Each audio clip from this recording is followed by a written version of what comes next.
नमस्कार। योग जीवनचर्या साधक संघ की आज की बैठक में उपस्थित योग स्वयं सेवक और आप सभी के भीतर उपस्थित ईश्वरीय चैतन्यता को प्रणाम करके आज के नाड़ी परीक्षण एक दार्शनिक दृष्टिकोण विषय पर चर्चा प्रारंभ करते हैं।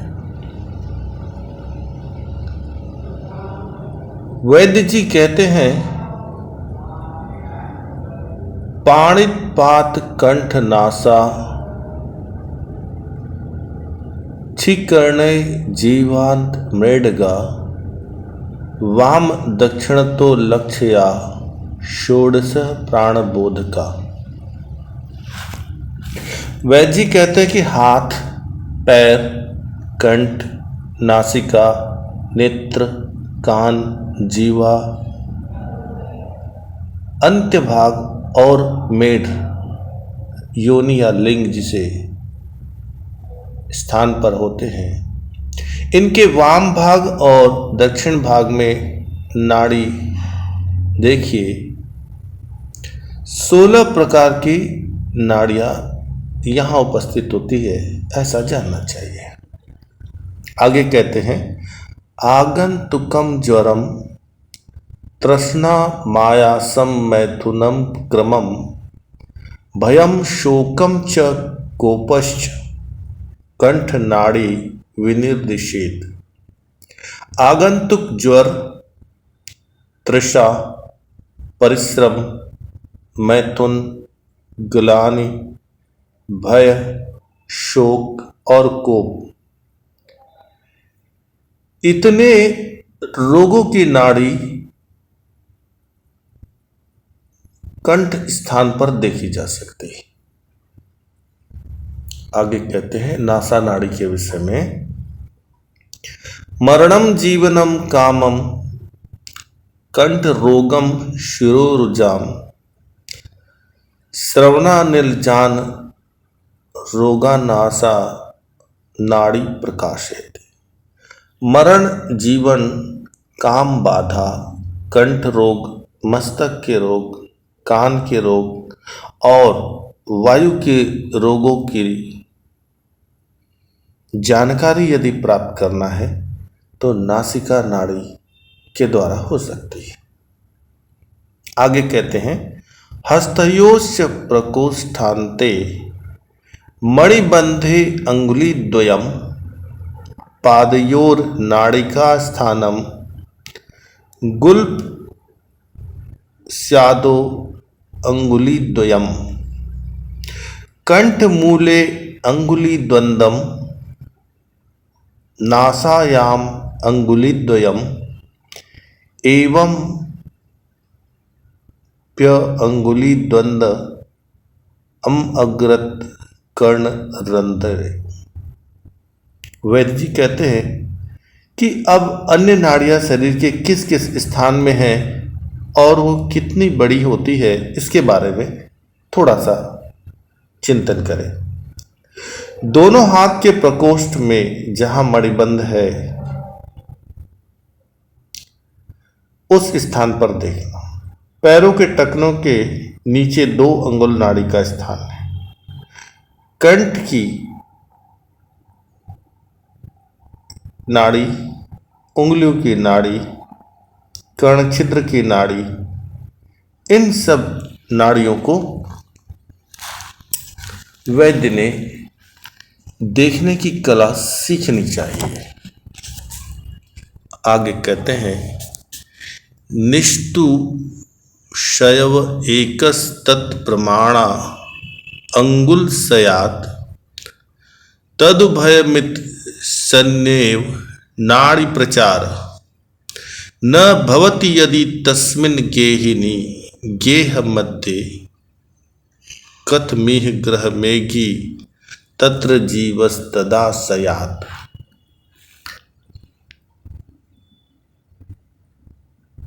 2 अंगुल प्रमाण स्थान में नाड़ी रहती है।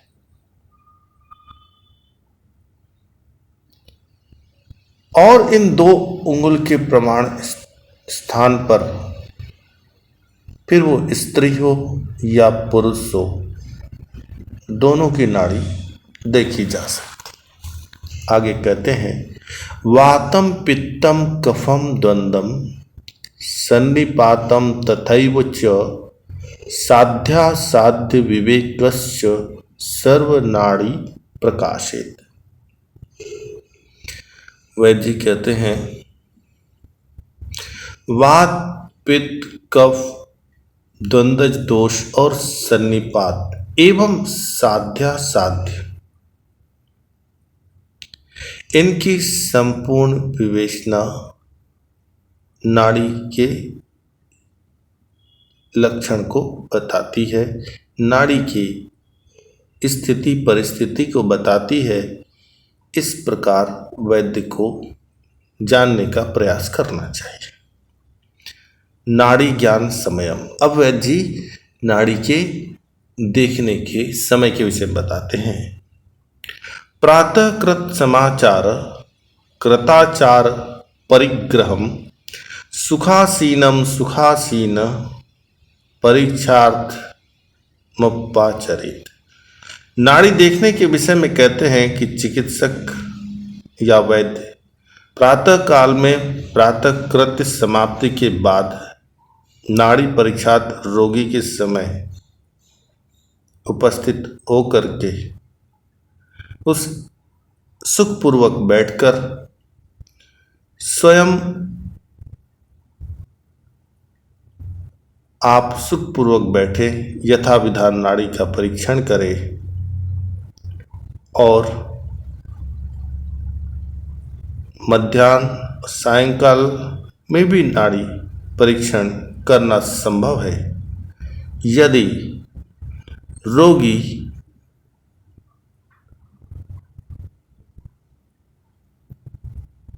भोजन नहीं किया हो, बहुत अधिक शारीरिक परिश्रम न किया हो, इस स्थिति में नाड़ी की परीक्षा की जा सकती है। आगे कहते हैं सदस्तात तस्य भुक्तस्य क्षु तृष्णात् तप सेविन व्यायाम क्रांत देहस्य सम्यक नाड़ी न बुध्यते तैलाभ्यक्त रीत रन्ते भोजन नान्ते तथैव च उद्वेगादिषु नाड़ी च न सम्यक बुध्यते। किस व्यक्ति की नाड़ी नहीं देखना चाहिए? जिसने तुरंत या तत्काल स्नान किया हो उसकी नाड़ी नहीं देखना चाहिए। जिसने तुरंत भोजन किया हो उसकी नाड़ी नहीं देखना चाहिए। जो नींद में हो और गर्मी से घबराया हुआ हो उसकी नाड़ी नहीं देखना चाहिए। व्यायाम करके जो थका हुआ हो उसकी नाड़ी तुरंत नहीं देखनी चाहिए। जिसने शरीर में तेल लगाकर मालिश की हो उसकी नाड़ी नहीं देखनी चाहिए। मैथुन के अंत और भोजन के मध्य में नाड़ी नहीं देखना चाहिए। और यदि कोई व्यक्ति बिल्कुल क्रोध में हो, अत्यंत उद्विग्नता में हो, उस स्थिति में भी नाड़ी नहीं देखना चाहिए। तो इन समयों में वैद्य को नाड़ी देखना नहीं चाहिए।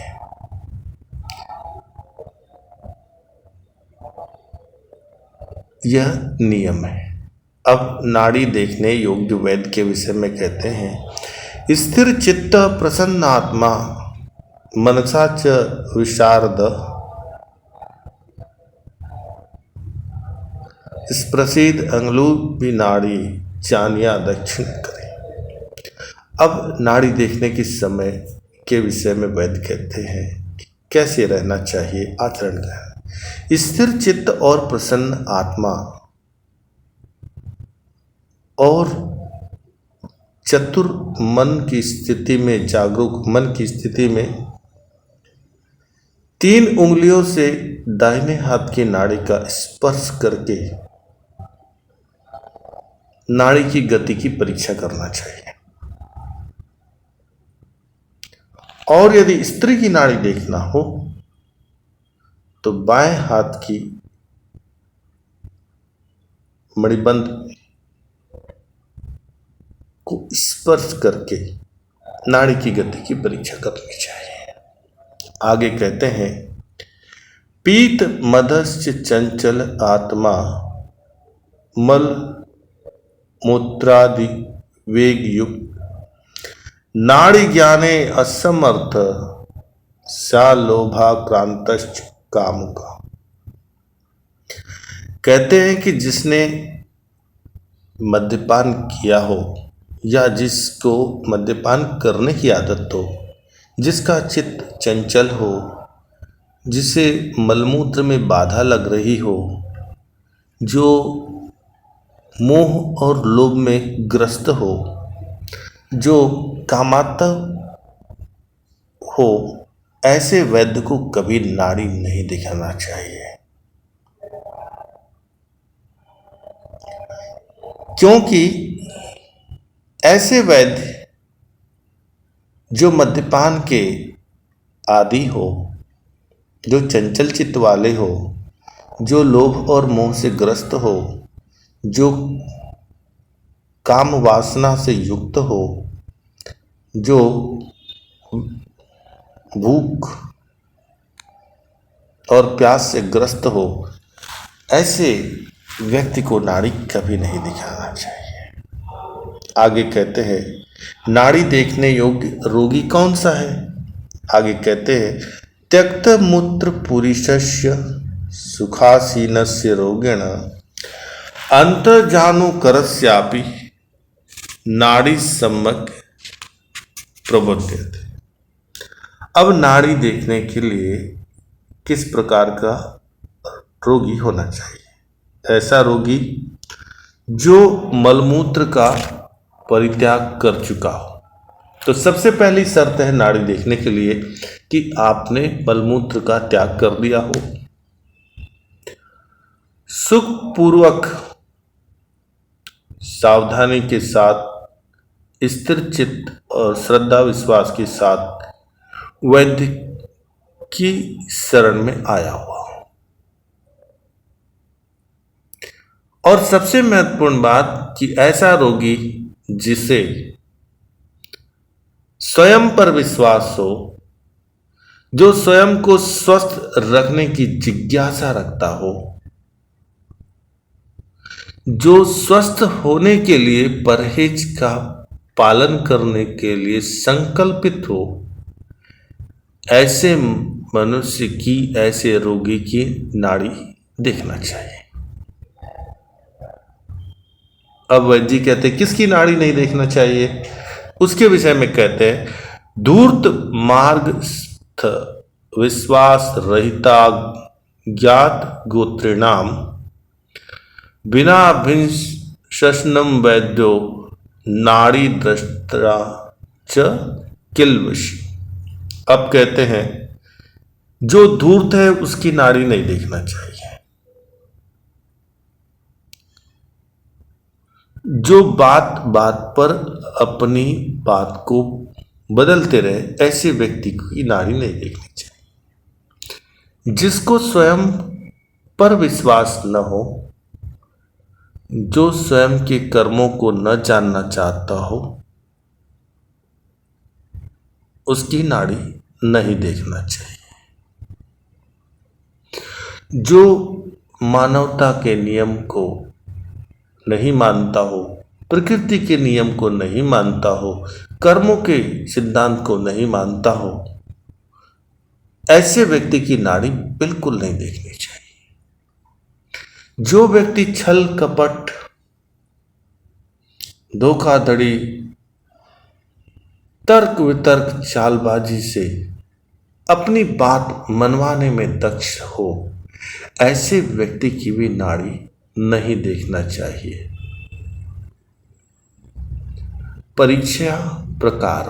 अब वैद्य जी नाड़ी परीक्षा के प्रकार के विषय में कहते हैं। वो कहते हैं सव्वेन रोग द्रति कुरपर भाग भाजा पीड़ियात दक्षिण करा अंगुलिका त्रेण अंगुष्ठ मूल मधि पश्चिम भाग मध्य नाड़ी प्रवचनम गति सततम परिच्छेद।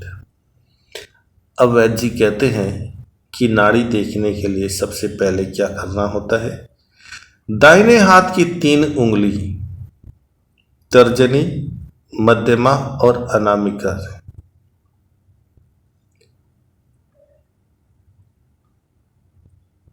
को ना रोगी के मणिबंध के नाड़ी स्थान पर रखना चाहिए। रोगी के हाथ की कोहनी दूसरे हाथ से अच्छी तरह से पकड़कर उसके अंगूठे के जड़ के नीचे वात नाड़ी की बार बार परीक्षा करना चाहिए और सबसे पहले दाहिने हाथ की कोहनी को पकड़ना है, फिर बाएं से हाथ हटाकर नाड़ी को दाएं और बाएं हाथ से रोगी के हाथ को साधकर नाड़ी की परीक्षा करना चाहिए। तो वैद्य जी कहते हैं कि यदि आप नाड़ी दिखा रहे हैं तो आपके कलाई में स्थित नाड़ियों पर वैद्य जी उंगलियां तो रखेंगे ही, साथ में आपकी कोहिनी के हाथ को भी पकड़ करके थोड़ा हिला डुला करके नाड़ी की गति की परीक्षा कर सकते हैं। आगे कहते हैं दूसरा प्रकार ईशादि नामित करम विदिताम अंगुलियम बाहु प्रसार रहितम परिपीडने ईशादिनम कृतम कुरपर वाम भाग हस्ते प्रसारित अंगुलिक संधि के अंगुष्ठ मूल परिपश्चिम भाग मध्य नाड़ी प्रवचन गति परिच्छेद। वैद्य जी कहते हैं कि रोगी के हाथ को किंचित मात्र हिलाकर उंगली को एकत्र कर भुजा को बहुत लंबी इत्यादि न करके उंगलियों को पकड़ करके संधि सहित हाथ को व्यवस्थित करके वात नाड़ी की परीक्षा करें। आगे कहते हैं प्रदर्श ये दो पानिजत रूपम व्यस्तम समस्तम युगलीकृतम च मूकस्य मुग्धस्य विमोहितस्य दीप प्रभावा इव जीवनाड़ी। जीवनाड़ी गूंगे के मूड के मोहित पुरुष के पृथक पृथक और द्वंद्व दोषों का निज स्वरूप उसको दिखाती है। जैसे दीपक अपने प्रकाश को से प्रकाशित होकर सारे पदार्थों को दिखाता है, अर्थात नाड़ी को जानने के लिए वैद्य की कुशलता और उसके अभ्यास की दक्षता अत्यंत अनिवार्य। आगे कहते हैं स्त्रीणाम विषभाग वाम हस्ते वाम पादे च यत्र शास्त्रेण संप्रदायेन तथा स्वानुभावेन च परिच्छेद वाचा साव अभ्यासतेव जायते। वैद्य जी स्त्रियों के बाएं हाथ बाएं पैर की नाड़ी को देख सकते हैं और नाड़ी देखने के अभ्यास में दक्ष होने के पश्चात ही अनुमान लगाते और फिर प्रश्न उत्तर करते हुए रोग की जांच कर सकते हैं। आगे वैद्य जी कहते हैं करस्या अंगुल मूले या धमनी जीव साक्षिणी तच्चेष्टायां सुखम दुखम ज्ञेयं कायस्थ पंडितैः प्रवज्जनं गतिर्यत्र इति नाड्यांतर्निरासः सततम इति सुस्थदशायामापि परीक्षणया। वैद्य जी कहते हैं, जैसे कि हाथ के अंगूठे की जड़ में जो जीव साक्षिणी धमनी नाड़ी है, उसकी चेष्टा करके प्राणी के शरीर का सुख और दुख जाना जा सकता है, किंतु स्वस्थ दशा में भी नाड़ी की परीक्षा करना चाहिए। जिसकी नाड़ी स्वावस्था में देखी है, यदि उसकी रोग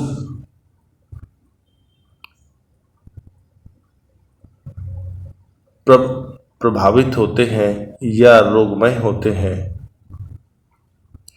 तो भी रोग का निश्चय नाड़ी के द्वारा सुगमता से हो सकता है। और वैद्य जी कहते हैं, स्पर्शानाद भीरभ्यासा नाड़िज्ञो जायते विष्क तस्मात् परामर्शे नाड़ी सुस्थानाप देहि नाम स्पर्शनात्मा पीड़ानात् धाता द्वेन मर्दनापि तासु जीवस्य संचारम प्रयत्ने निरूपयेत। वैद्य जी कहते हैं कि ग्रंथांतरों में लिखा है कि इस स्पर्श आदि के अभ्यास से, अर्थात प्रत्येक नाड़ी देखने से वैद्य नाड़ी का ज्ञाता हो जाता है। यह वैद्य स्वस्थ मनुष्य की भी नाड़ी देखकर उस नाड़ी के स्पर्श से, अर्थात उसके पीड़न से, दबाने से, धात से अर्थात उंगलियों में लगने से, वेदना से, तड़प से और मर्दन करना अर्थात उसको थोड़ा सा रगड़ने से नाड़ियों के जीव संचार का निरूपण कर सकता है। श्लोक में बात स्पष्ट है कि वैद्य को नाड़ी देखने में दक्ष होने के लिए अधिक से अधिक लोगों की नाड़ी देखना, उन पर चिंतन, मनन, अनुभव, अनुमान लगाना, इसका अभ्यास करना अत्यंत आवश्यक है। आगे कहते हैं, गुरु तो अत्र प्रयत्नेन वैदेन शुभम मिच्छिता ज्येष्ठे ना अंगुष्ठ मूलेन नाड़ी पुच्छम परीक्षेत। अब वैद्य जी कहते हैं कि वैद्य ने प्रयत्न पूर्वक गुरु के द्वारा अंगूठों से जुड़ी हुई नाड़ी को देखने की कला सीखनी चाहिए और गुरु के द्वारा ही नाड़ी की परीक्षा को करना सीखना चाहिए। सीखे स्वयं ही देखने लगे